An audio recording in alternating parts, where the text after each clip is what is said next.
করবেন মুহাম্মদ সাল্লাল্লাহু আলাইহি ওয়াসাল্লাম। আচ্ছা, এখন মূল কথা যেটা, সেটা হলো যে নবীদের দাওয়ার বৈশিষ্ট্যগুলো কি কি। এই বৈশিষ্ট্যগুলো আমরা দেখবো, তারপর আমরা চেষ্টা করবো যে আমাদের যে কাজকর্ম, আমাদের যে কথাবার্তা, সেখানে এই বৈশিষ্ট্যগুলো আদৌ আছে কিনা, না থাকলে আমরা কিভাবে আনতে পারি। প্রথম যে বৈশিষ্ট্য সেটা হলো যে নবীদের দাওয়া সবসময় একটা বাইনারি ক্রিয়েট করে। বাইনারিকে আমাদের সমাজে খুব খারাপভাবে দেখা হয়, যে শুধু ব্ল্যাক অ্যান্ড হোয়াইট হলে হবে না, তোমার গ্রে এরিয়া থাকতে হবে, এটসেট্রা এটসেট্রা, নুয়ান্স থাকতে হবে, তোমার সফিস্টিকেটেড হইতে হবে। নবীদের দাওয়ার মধ্যে একটা বাইনারি আছে, ডেফিনেটলি বাইনারি আছে, আপনি এটা থেকে বেরোতে পারবেন না। ঈমান এবং কুফর, তাওহীদ এবং শিরক, এটা কোনো মিস নাই, প্রত্যেক নবী দাওয়া নিয়ে আসছেন। সো এটা হলো খুব ইম্পর্টেন্ট একটা বিষয় নবীদের দাওয়ার, যে এখানে তারা তাদের দাওয়ার প্রধান বিষয় ছিল যে পুরো ওয়ার্ল্ডের সব কিছু সেকেন্ডারি, প্রথম বিষয়, সবচেয়ে গুরুত্বপূর্ণ বিষয় হলো ঈমান এবং কুফরের দ্বন্দ্ব। সব ক্ষেত্রে এটা ছিল তাদের দাওয়া। এবং দেখেন রাসূলুল্লাহ সাল্লাল্লাহু আলাইহি ওয়াসাল্লাম যখন তার দাওয়া নিয়ে আসছেন, তখন পৃথিবীতে অনেক ব্যাপার চলতেছিল। রোমান এবং পারস্য সাম্রাজ্য ছিল, তাদের মধ্যে দ্বন্দ্ব চলতেছিল। আরবের মধ্যে বিভিন্ন শক্তি ছিল, তাদের মধ্যে দ্বন্দ্ব ছিল।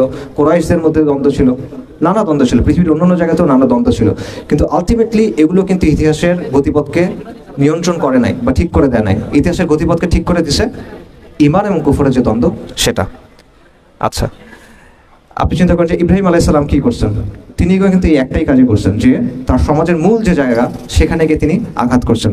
সো নবীদের দেওয়ার একটা বৈশিষ্ট্য হলো যে তারা সমাজের প্রধান দ্বন্দ্বের জায়গায় যাইতেন, এবং এটা হলো ঈমান এবং কুফর। সবসময় ঈমান এবং কুফর, তাওহীদ এবং শিরক, এটা সমাজের মূল সমস্যা। Awami League, BNP, Bharat Pakistan, Bharat America, right, America চীন, এগুলো না। আচ্ছা, আরেকটা বিষয় যেটা নবীদের দেওয়ার বৈশিষ্ট্য হলো আল ওয়ালা ওয়াল বারা, যে আল্লাহ যেটা পছন্দ করেন সেটা পছন্দ করা, আল্লাহ যেটা অপছন্দ করেন সেটা অপছন্দ করা। এবং এটা অত্যন্ত গুরুত্বপূর্ণ। সব নবী কিন্তু জিহাদ করেন নাই, কিতাল করেন নাই, সব নবী করেন নাই, কিন্তু সব নবী আল ওয়ালা ওয়াল বারার বাস্তবায়ন করছেন। সব নবী যখন দাওয়া করছেন, এই বিষয়টা তারা বাস্তবায়ন করছেন, আল ওয়ালা ওয়াল বারা। সো এটা একটা খুব গুরুত্বপূর্ণ বিষয়। এবং আপনি দেখবেন আধুনিক পলিটিক্যাল সায়েন্সের যে আলোচনা আছে, সেখানে দেখবেন এই কথাটা আছে যে পলিটিক্সের সবচেয়ে ইম্পর্টেন্ট বিষয় যেটা, এটা হলো ফ্রেন্ড এনিমি ডিস্টিংশন।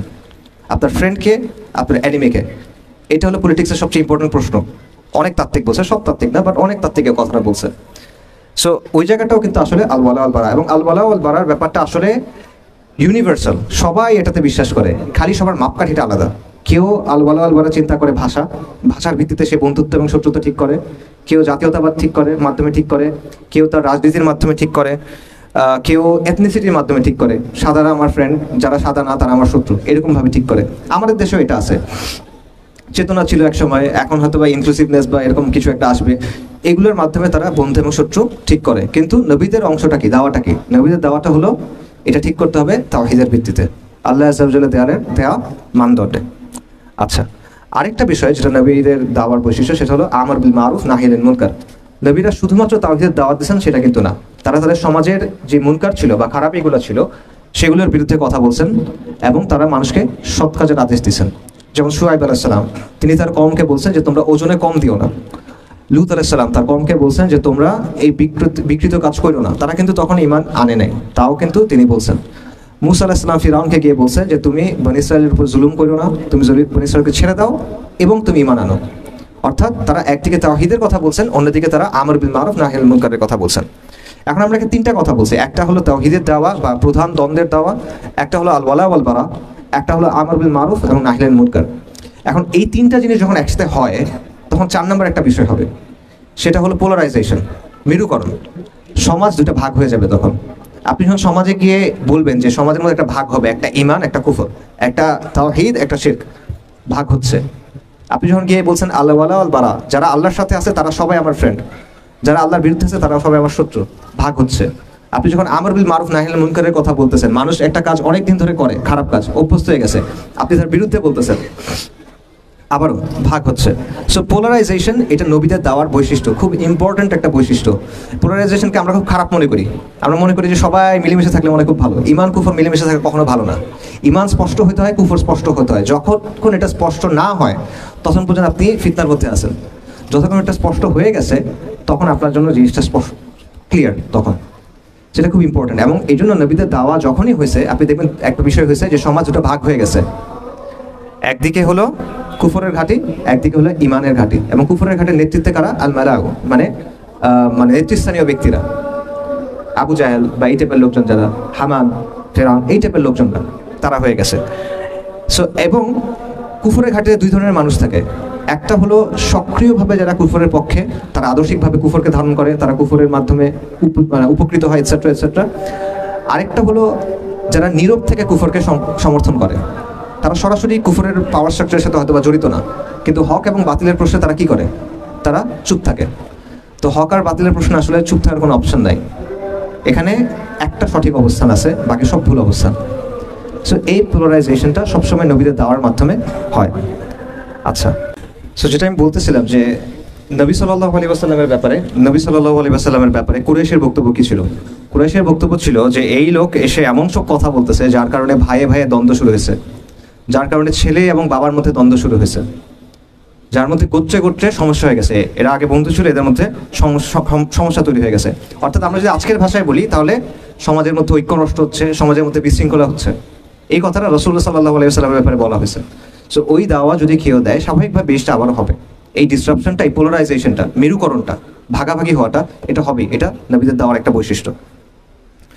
জাহিলিয়াতের মধ্যে যখন আপনি হকের কথা বলবেন, অবশ্যই এই ব্যাপারটা ঘটবে। আচ্ছা, নবীদের দেওয়ার আরেকটা বৈশিষ্ট্য হলো যে একটা হাদিসের এরকম একটা বক্তব্য আছে, সেটা হলো যে সব নবী কোনো না কোনো সময় মেষ পালন করছেন বা তারা রাখাল ছিলেন। ঠিক আছে, এটা খুব ইম্পর্টেন্ট একটা পয়েন্ট। এবং মেষ কেন, অনেকগুলো কারণ আছে, আমি একটা পয়েন্ট বলি। আপনারা একটা কথা শুনছেন, গড্ডালিকা প্রবাহ, এটা শুনছেন মনে হয় অনেকে। গড্ডালিকা প্রবাহ মানে কি? এটা মানে হলো অন্ধভাবে স্রোতের অনুসরণ করা বা স্রোতের সাথে ভেসে চলা, এটা হলো গড্ডালিকা প্রবাহ। গড্ডল মানে হলো ভেড়া, একটা শব্দ আছে গারল, গারল আসছে এখান থেকে, গড্ডল থেকে। গড্ডল মানে ভেড়া। ভেড়া কি করে? সে অন্ধভাবে ফলো করে। তার সামনে যদি তার নেতা যদি লাফ দেয়, সে লাফ দিবে। তার নেতা যদি খাত থেকে পড়ে যায়, সে খাত থেকে পড়ে যাবে। সেই জন্যই বলা হয় যে ভেড়া যেহেতু অন্ধভাবে অনুসরণ করে, তাই অন্ধভাবে অনুসরণকে বলা হচ্ছে গড্ডালিকা প্রবাহ। এবং ভেড়ার একটা বৈশিষ্ট্য হলো সে একা হইতে চায় না, সে দলছুট হইতে চায় না, সে সবসময় চায় সে সবার সাথে মিলে থাকবে। সো এই জন্য সে সাহস করে কোনো কিছু কিন্তু করতেও পারে না, তার আগে কেউ একজন থাকতে হয়।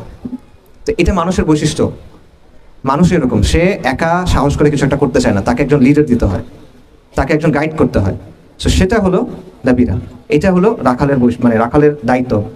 নবীরা হলেন রাখাল, মানুষ হলো ভেড়ার মতো। আচ্ছা, আরেকটা বৈশিষ্ট্য নবীদের দাওয়ার, সেটা হলো অসম সংঘাত। ওনারা যখনই দাওয়া করছেন, ওনারা সবসময় দুর্বল অবস্থায় ছিলেন। দুনিয়াবি সেন্সে, আসবাবের জায়গা থেকে সবসময় তারা দুর্বল অবস্থায় ছিলেন। দুনিয়াবি বিচারে তাদের শক্তি তেমন একটা বেশি ছিল না, বরং তাদের অনুসারীদের সংখ্যা কম ছিল, তাদের সামর্থ্য কম ছিল, সমাজে প্রভাব প্রতিপত্তি কম ছিল। অন্যদিকে বিপরীতে যারা আছে, নমরুদ, ফিরআউন, আবু জাহেল যারা আছে, অনেক অনেক ক্ষমতা, আমেরিকা ওয়ারেভার যারা আছে, অনেক অনেক ক্ষমতা তাদের আছে। কিন্তু এর মধ্যে থেকে আল্লাহ আযজা ওয়া জাল কিন্তু তাদেরকে বিজয় দিয়েছেন। সো এইখানে আমাদের চিন্তার কিছু ব্যাপার আছে, যে আমরা চিন্তা করি যে সবসময় আমাদের মনে হয় জ্ঞান বিজ্ঞানে ওর সমান হইতে হবে, এক্স্যাক্টলি ওর আছে 57, আমার 57 হইতে হবে বা 56 হইতে হবে, তাহলে আমি পারবো। এই ব্যাপারগুলো কিন্তু আমরা আসলে দেখি যে কোরআনের ব্যাপারগুলো কিন্তু এরকম না। এবং আল্লাহ সুবহানাহু ওয়া তাআলা কিন্তু কোরআনে বারবার আমাদের এটা বলছেন যে কাম মিন ফিয়াতিন কালিলাতান গালাবাত ফিয়াতান কাসীরাতান বিইذনিল্লাহ। এরকম আল্লাহ বলছেন। আল্লাহ সুবহানাহু ওয়া তাআলা বলছেন কাতাবাল্লাহু লা আগলিবান্না আনা ওয়া রাসূলি ইন্নাল্লাহা কাওয়িয়্যুন আযীজ। সো এই ব্যাপারটা বোঝার একটা বিষয় আছে। এবং নবীদের দাওয়ার একটা বিষয় ছিল যে তাদের দাওয়াটা কিন্তু ফুল টাইম দাওয়া ছিল, তাদের জীবনে অন্য কোনো কিছু তো নাই, তাদের প্রায়োরিটি এটা, অন্য কোনো কিছু না, ফ্যামিলি না, ইনকাম করা না বা অন্য করা, এগুলো সবই তারা করছেন, সব দায়িত্ব তারা পালন করছেন, কিন্তু তাদের প্রায়োরিটি সবসময় ছিল দিন। ঠিক আছে, সো আমি সামারি করি যে নবীদের দাওয়ার কোন কোন বৈশিষ্ট্যের কথা আমরা বললাম। একটা হলো যে তারা এসে প্রধান দ্বন্দ্বটাকে চিহ্নিত করছেন, সেটা হলো ঈমান বনাম কুফর, তাওহীদ বনাম শিরক। আচ্ছা, তারপর হলো আল ওয়ালা ওয়াল বারা, আল্লাহর পছন্দে, আল্লাহ যেটা পছন্দ করেন আমি সেটা পছন্দ করব, আল্লাহ যেটাকে অপছন্দ করেন আমি সেটা অপছন্দ করব। এটা ব্যক্তির ক্ষেত্রে, আদর্শের ক্ষেত্রে, সব কিছুর ক্ষেত্রে। তারপর হলো আমর বিল মারুফ নাহি আনিল মুনকার, ভালো সৎ কাজের আদেশ, অসৎ কাজে নিষেধ। এগুলোর রেজাল্ট হলো মেরুকরণ, সমাজ ভাগ হয়ে যাবে। তারপর কি হবে? অসম লড়াই হবে। ও আচ্ছা, নবীরা কি করবেন? তারা মানুষের নেতৃত্ব দিবেন, তারা রাখাল, মানুষ হলো তাদের পেছনে চলবে। নবীদের দাওয়ার বৈশিষ্ট্য হলো এটা। এবং অসম সংঘাত, তাদের সাথে যে সংঘাতটা হয় সবসময় হকের সাথে বাতিলের সংঘাতটা কখনো সমান সমান হয় না, এটা অসমই হয়। আচ্ছা, এবং আরেকটা যেটা আমি বললাম যে ডেডিকেশন বা পূর্ণ আত্মনিবেদন, এটা আপনার দরকার। আচ্ছা, এবার আমরা বলেন যে আমাদের ক্ষেত্রে এগুলোর অর্থ কি, এক এক করে মিলান। প্রধান দ্বন্দ্ব আমাদের সময়ে কি, এটা আপনার ঠিক করতে হবে। নইলে আপনি অনেক সাইড ইস্যুতে দাওয়া করবেন, আপনার দাওয়া হয়তো বা একটা ফিকহি ইখতিলাফের দিকে যাবে, অথবা এই দল ভালো না ওই দল ভালো এই জায়গায় যাবে, অথবা আপনি এমন কোনো বিষয় নিয়ে অনেক বেশি ফোকাস হয়ে যাবেন যেটা অতটা গুরুত্বপূর্ণ হয়তো বা না। এবং গুরুত্বপূর্ণ বিষয় থেকে আপনার ফোকাস চলে যাবে। সো প্রধান দ্বন্দ্বটা আপনার চিন্তা করতে হবে এই মুহূর্তে এই জায়গায় আপনার জন্য কি, এই ভূখণ্ডের জন্য বা এই অঞ্চলের জন্য প্রধান দ্বন্দ্ব কি? তাওহীদ আর শিরকের দ্বন্দ্ব। এই পুরো অঞ্চলের কথা চিন্তা করেন, কি দ্বন্দ্ব এখানে? ঈমান এবং কুফরের দ্বন্দ্ব, ইসলাম এবং জাহিলিয়াতের দ্বন্দ্ব। এবং আরো স্পষ্ট করে বলে বর্তমান বাস্তবতায় এটা হলো আল্লাহ শরিয়া বনাম সেকুলারিজমের দ্বন্দ্ব, আল্লাহর আইন বনাম গায়রুল্লাহর আইনের দ্বন্দ্ব। এটা হলো প্রধান দ্বন্দ্ব। এটা আপনার চিহ্নিত করতে হবে, এইটার উপরে আপনার দাওয়া করতে হবে। এটা চিহ্নিত না করে আপনি যদি অন্য জায়গায় দাওয়া করেন তাহলে আপনার রেজাল্টটা ওইরকম আসবে না। এটা হলো একটা কথা। 2 নম্বরটা হলো আল ওয়ালা ওয়াল বারা। এটা রফিক ভাই অনেক আলোচনা করে গেছেন, এই জন্য আমি আর আলাদা করে বলার কোনো প্রয়োজন নেই। আল ওয়ালা ওয়াল বারা আপনারা বুঝছেন যে মুসলিম যত যাই করুক সে দিন শেষে আপনার ভাই। দুনিয়ার সবচেয়ে খারাপ মুসলিমটা দুনিয়ার সবচেয়ে ভালো কাফিরটার চেয়ে ভালো। এটা কিন্তু আমরা মানা খুব কষ্টকর, এটা মানা খুবই কষ্টকর আমাদের জন্য। দুনিয়ার সবচেয়ে খারাপ মুসলিমটা দুনিয়ার সবচেয়ে ভালো কাফেরটার চেয়ে ভালো। কেন ভালো? লা ইলাহা ইল্লাল্লাহর জন্য ভালো, মুহাম্মদ রাসূলুল্লাহর জন্য ভালো সাল্লাল্লাহু আলাইহি ওয়াসাল্লাম। এটার ওজন অনেক বেশি। পুরো দুনিয়ার ওজন একদিকে, লা ইলাহা ইল্লাল্লাহর ওজন একদিকে। এটা ভারী হবে সব সময়। সো এই জিনিসটা বোঝা, আল ওয়ালা ওয়াল বারা ব্যাপারটা বোঝা, এটা আমাদের খুব ছুটে যায়। ঠিক আছে, এটা একটা খুব গুরুত্বপূর্ণ বিষয়। তারপর হলো আমর বিল মারুফ নাহিল মুনকার, সৎ কাজের আদেশ এবং অসৎ কাজের নিষেধ। এবং এখানে আমাদের একটা সমস্যা আছে। সৎ কাজের আদেশ এবং অসৎ কাজের নিষেধ আমরা যখন করতে যাই আমরা করব কোথায়? আমাদের নিজ নিজ অঙ্গনে, আপনার এলাকা, পাড়া, মহল্লা, স্কুল, কলেজ, প্রতিষ্ঠান, এখানে। তো এই কাজগুলোর মধ্যে আসলে গ্ল্যামার নাই। আপনি চিন্তা করছেন যে আমি গাছ লাগাবো, আমি এটা করবো, সেটা করবো, এগুলোতে তো শরিয়া কায়েম হবে না, আমি কেন এগুলো করবো? দূর, এগুলো করবো না। এই ব্যাপারটা আমাদের মধ্যে কাজ করে। কেউ দেখেন নবী সাল্লাল্লাহু আলাইহি ওয়াসাল্লাম একটা হাদিস আছে আনাস রাদিয়াল্লাহু আনহু থেকে বর্ণিত, যেটার মূল বক্তব্যটা হলো যে তুমি যদি জানো কিয়ামত চলে আসছে আর তোমার হাতে একটা গাছের চারা থাকে, তাও তুমি সেটা কি করবা? রোপণ করবা। কেন? এটা একটা সৎ কাজ, ভালো কাজ। এটা একটা কিয়ামত চলে আসছে কিন্তু তাও আপনি এটা করবেন। কিন্তু আমরা কিন্তু গুরুত্ব দেই না, এগুলো করে আসলে লাভটা কি হবে? একটা বড় একটা সমস্যা। এই আমর বিল মারুফ নাহিল মুনকার আপনি চোখে না দেখতে পারেন এটার রেজাল্ট, বাট এগুলো রেজাল্ট অ্যাকিউমুলেট করে। দাওয়ার ব্যাপারটাও এরকম, আপনি চোখে দেখতে না পারেন বাট এটার রেজাল্টটা অ্যাকিউমুলেট করে। আচ্ছা, আরেকটা হলো যেটা আমি বললাম ওই যে অলরেডি রাখাল, নেতা হইতে হবে আপনার। মানুষ নেতা বলতে নেতৃত্বের লোভ অর্থে নেতা না, মানে আপনার ওই যে আবার রফিক ভাই এটা সুন্দর আলোচনা করে গেছেন, আপনার এমন হইতে হবে যে মানুষ যেন আপনার মধ্যে ইসলামটা দেখে এবং সেটা দেখে সে ইসলামের দিকে আকৃষ্ট হয়। ঠিক আছে, এটা একটা খুব গুরুত্বপূর্ণ বিষয়। এবং ফাইনালি যেটা, সেটা হলো পূর্ণ আত্মনিবেদন, ডেডিকেশন। এখন এই জায়গাটায় আপনারা চিন্তা করেন যে আপনারা এখানে যারা আছেন, ভাইরা আছেন, যদি বোনরা থাকেন, তাদের জন্য আপনাদের জন্য আসলে দিনটা কতটা ইম্পর্টেন্ট? আপনার প্রায়োরিটি লিস্টে দিনটা কোথায় আসে? আপনি একটা মনে করেন একটা স্কেল চিন্তা করেন, 1 হলো সবচেয়ে কম গুরুত্বপূর্ণ, 10 হলো সবচেয়ে বেশি গুরুত্বপূর্ণ। আপনার লিস্টে দিনটা কোন জায়গায় আছে? তা আমাকে বলার দরকার নাই, আপনি চিন্তা করেন, নিজেকে নিজে বলেন, বা আপনি আজকে রাতে বাসায় গিয়ে চিন্তা করেন যে আপনার লিস্টে এটা আসলে কতটা গুরুত্বপূর্ণ।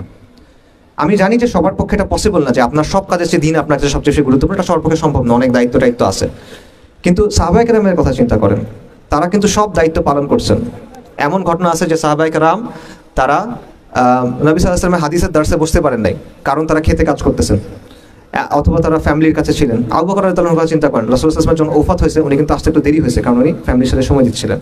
অর্থাৎ তারা তাদের সব দায়িত্ব পালন করছেন, কিন্তু যখনই দিনের প্রয়োজন দেখা দিছে তাদের কাছে সবচেয়ে বড় গুরুত্বপূর্ণ কিন্তু দিন।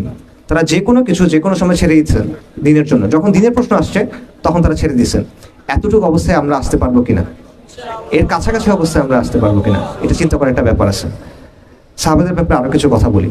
প্রথম দিকে যারা ইসলাম গ্রহণ করছেন তারা ছিল মক্কার ক্রিম। সবাই আরবদের মধ্যে শ্রেষ্ঠ গোত্র হলো কুরাইশ।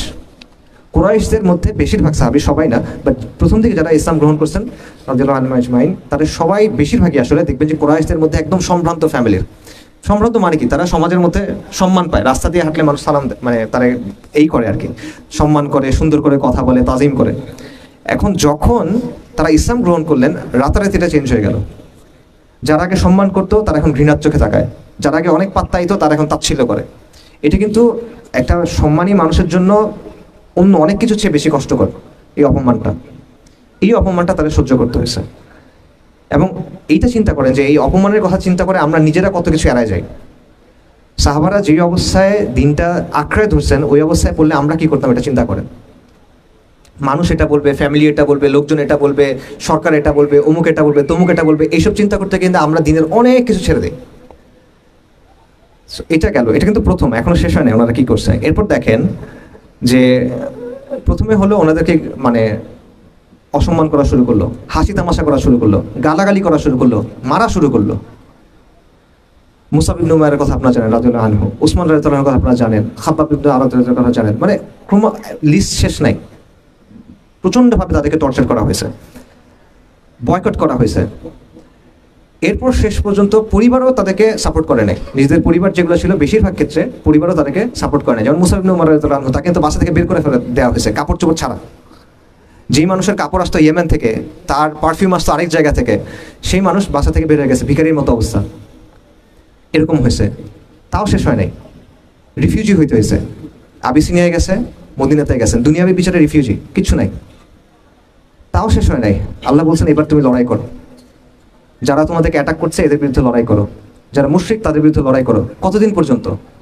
যতদিন পর্যন্ত ফিতনা দূর না হয়, শিরক দূর না হয়, ততদিন পর্যন্ত লড়াই করতে হবে। এবং সাহাবায়ে কেরাম লড়াই করছেন। কাদের সাথে করছেন? নিজেদের বাবার সাথে করছেন, ভাইয়ের সাথে করছেন, বন্ধুর সাথে করছেন, আত্মীয়ের সাথে করছেন। তারা যতটা স্যাক্রিফাইস করা যায় পুরা স্যাক্রিফাইসটা করছেন। আল্লাহ দেখে নিয়েছেন তারা কি কি দিতে পারেন, সব তারা দিছেন।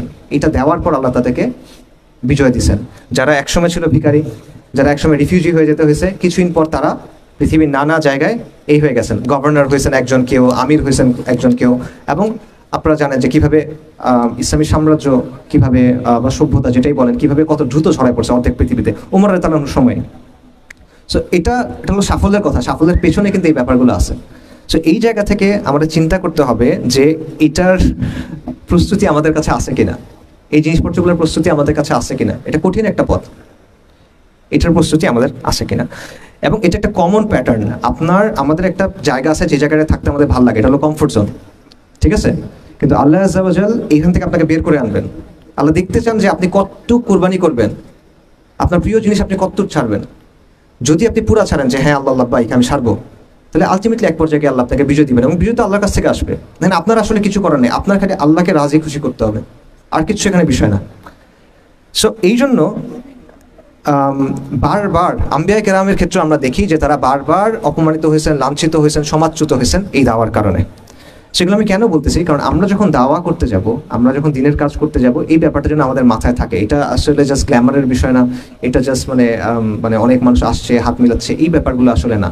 এই যে আমরা দাওয়া করব, কাজ করতে হবে, এই প্রতিকূলতা আসবেই, এটা স্বাভাবিক। আপনি যদি হকের দাওয়া দেন, আনঅ্যাডাল্টারেটেড হক যেটা, অরিজিনাল হক যেটা, কোনো মিশ্রণ ছাড়া যেটা, এটার দাওয়া যদি আপনি করেন অবশ্যই প্রতিকূলতা আসবে, আজকে বা কালকে। এটা আল্লাহ আযজা ওয়া জাল্লার সুন্নাহ, এবং এটার মাধ্যমে বিশুদ্ধ হয়। পুরে কিন্তু একটা জিনিস বিশুদ্ধ হয়, না পড়লে বিশুদ্ধ হয় না। সো এই জিনিসটা আপনার বুঝতে হবে, আবার আপনার নিজেকে প্রশ্ন করতে হবে আপনি এটার জন্য প্রস্তুত আছেন কিনা, ঠিক আছে? সো এই জন্য কয়েকটা বিষয় আপনার লাগবে, যে আপনার নিয়তটা আপনার ঠিক হইতে হবে, আপনার ইস্তিকামাত থাকতে হবে, আপনার ইখলাস থাকতে হবে, আপনার সবর থাকতে হবে, এই ব্যাপারগুলো লাগবে, এবং আপনার তাওয়াক্কুল লাগবে।